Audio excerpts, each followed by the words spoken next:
Nous allons montrer dans cette séquence comment utiliser le banc Koffler pour mesurer la température de fusion d'un solide. Le banc Koffler est une plaque chauffante présentant un gradient de température de 50 à 260 degrés Celsius. Il faut le manipuler sans gants et loin des solvants volatiles et inflammables. Il doit être allumé 30 à 45 minutes avant la mesure afin de permettre l'établissement du gradient de température. Le voyant vert sert de témoin. Son clignotement indique que le banc est équilibré. Nous disposons d'un solide dont la température de fusion est de l'ordre de 100 degrés Celsius. Pour la mesurer avec exactitude, on commence par étalonner le banc.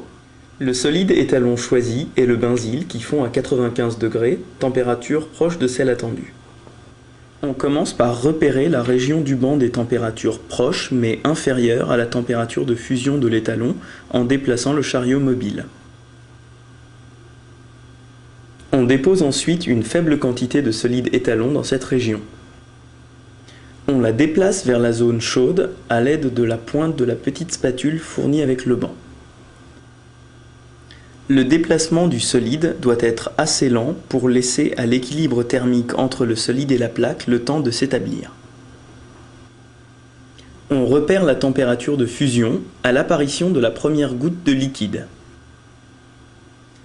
On déplace alors horizontalement le chariot mobile jusqu'à ce que le curseur soit à la frontière entre solide et liquide. Puis on déplace verticalement l'index mobile jusqu'à ce qu'il indique la température de fusion de l'étalon. L'œil est à la verticale de l'index pendant la lecture pour éviter l'erreur de parallaxe. On nettoie la plaque en deux temps. On déplace d'abord le liquide et le résidu solide vers la zone froide, puis vers l'extérieur du banc avec un coton sec. Ensuite, on nettoie la surface parcourue lors de la mesure avec un coton imbibé d'une faible quantité d'éthanol.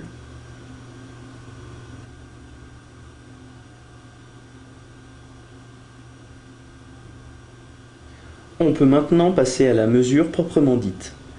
La procédure est analogue à celle de l'étalonnage.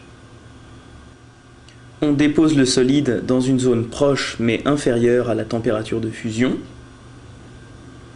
On le déplace lentement vers la zone chaude jusqu'à l'apparition du liquide.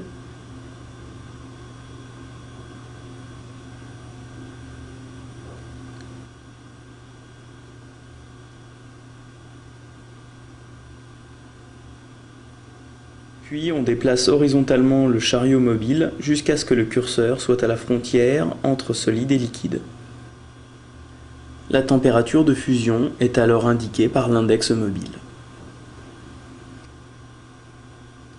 On nettoie le banc comme précédemment.